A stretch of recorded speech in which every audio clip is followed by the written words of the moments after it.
Hi, I'm Tyson with Adventure Rig, and Callie and I just got done with a European road trip in this guy right here behind me. This is a Toyota Alfred. It's a 2004, and we rented it from Getaway Campers.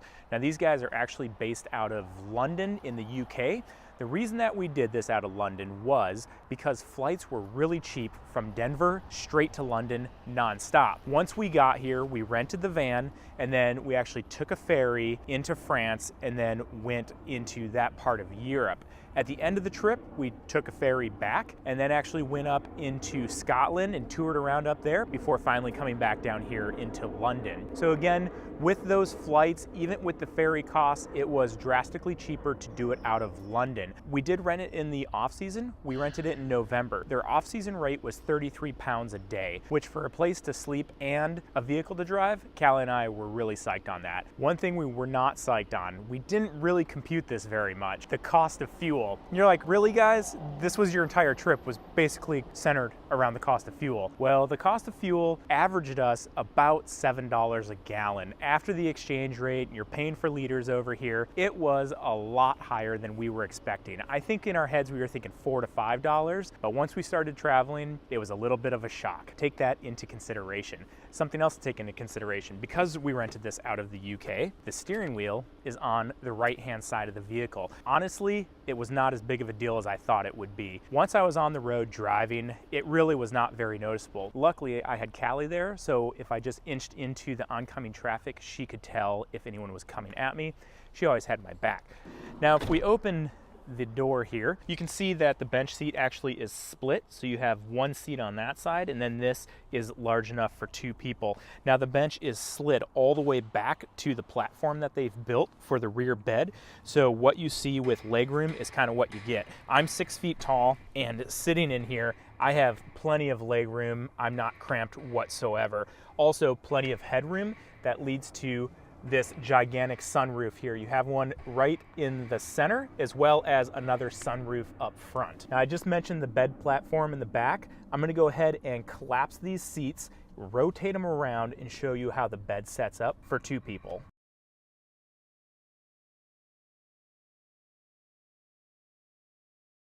It does take probably about a minute to get these seats turned around.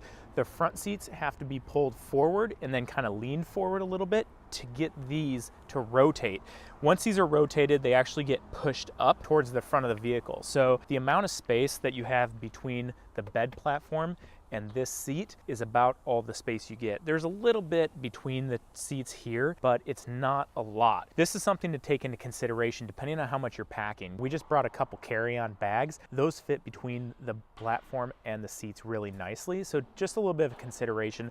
There's not a lot of room in the van. Now, how you make it into the bed is that you do have some wooden platforms right here, and they actually just slide to one side each.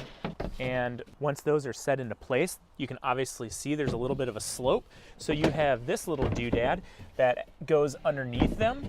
And what this does is just levels the entire platform out and makes it flat. From there, you have some pads, and you can see they're not incredibly thick. They're probably 2.5 inches, maybe roughly, but Callie and I found them to be extremely comfortable. I never had a problem with them, and I do have issues with my back, but I think the issues come from really soft mattresses. There's 4 of these, they get laid out, and that gives you your entire sleeping platform. What Callie and I did is, because it was just the two of us, we obviously didn't need these bench seats, so we left this setup as it is for the entire month we were living out of it. If you were having to do this every day, it would definitely take a little bit of time. It's not the easiest thing to do just because you have to collapse the whole bed and kind of move everything around. However, if you needed to, or if you're traveling with people, it's definitely doable. I'm, again, 6 feet tall, and I had plenty of room to stretch throughout this entire van. If you're maybe 6'4", 6'5", your head is probably gonna be touching the tailgate with your feet touching the back of the seat. But like I said, if you're below that, it easily fits. Callie and I side by side, no problems, a lot of room. Now, underneath this area, you have a storage compartment. So on the right side, it's a big, long storage compartment that goes all the way up to the very front that you saw.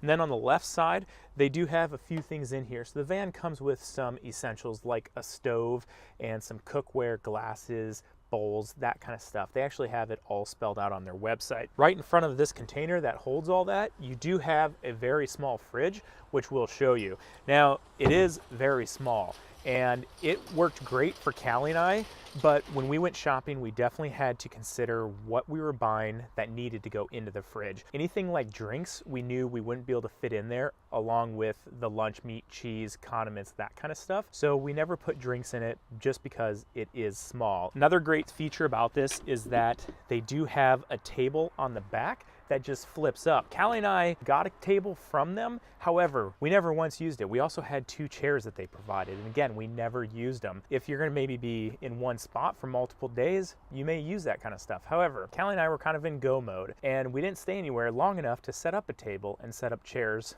and really take it all in. So this worked absolutely wonderfully for us. Also, on this side underneath this piece of wood, in that compartment, there is a safe. It's bolted into this whole system right here, and you can put your valuables in it. It's not very big, but definitely passport, some cash, that kind of stuff. On that note, be careful where you park this van, because Callie and I got broken into. We were sleeping outside of Rome, and 2:30 in the morning, Callie and I are back here, and someone smashed her passenger window, and they grabbed a bag and ran off with it. If you want a situation in where you think you maybe pissed your pants, that would be it. It was pretty scary. Also, in the back, you can see along both sides, as well as in the very front, there are blue curtains, and they are on the tailgate. So you can actually close all the curtains in the sleeping area and completely seal it off. It's really nice. No one can see you in there, and it closes out all the light.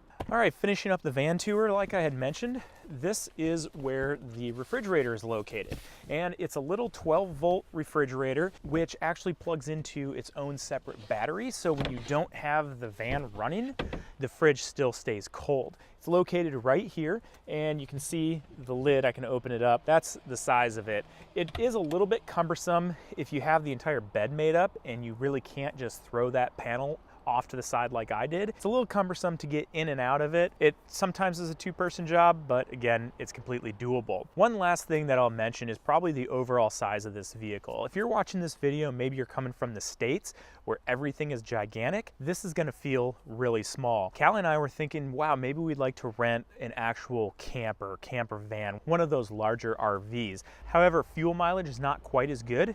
This, we were getting between 20 and 26 miles per gallon, kind of depending on the road situation, and we weren't sure with the size of those where we'd really be able to take it. And when we got here to London and saw this, it's like, wow, that's kind of small. It'll definitely work. It's just a little bit smaller than I thought. However, once we got out of London and across the English Channel, it definitely became more of a normal sized vehicle over there. Nothing was really bigger than it. Then we got into Italy and on the Amalfi Coast, and this, besides the buses, was by far the biggest vehicle out there. It's definitely cumbersome in Italy. People drive a little bit differently there, and having a larger vehicle like this can be an issue. Trying to park it throughout different parts of Europe, the height of the vehicle, they actually have, going into parking lots, different height restrictions and bars that they put across the top so you can't drive under them. A normal size camper van would never be able to fit under those. This one we fit, I think, under all of them except for one that was extremely low for cars only. So something to think about if you're like, oh, I really want something I can take a shower in and eat inside and cook meals inside. I personally wouldn't want that for a Europe trip just because it would really limit you on where you can take it. It's pretty low clearance, so if you think you're going to go off-road, this is not the vehicle for you. It's front-wheel drive, but it's low clearance. You definitely have to watch curbs and potholes when you're pulling off the road because you can easily catch the front bumper on that kind of stuff. Again, this was a camper van that we got from Getaway Campers. .co.uk.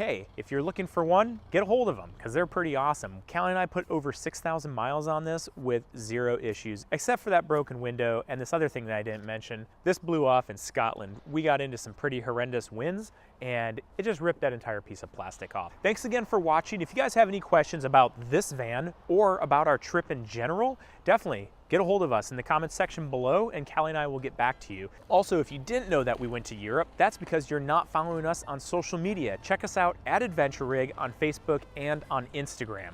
Thanks again for watching. I'm Tyson with Adventure Rig.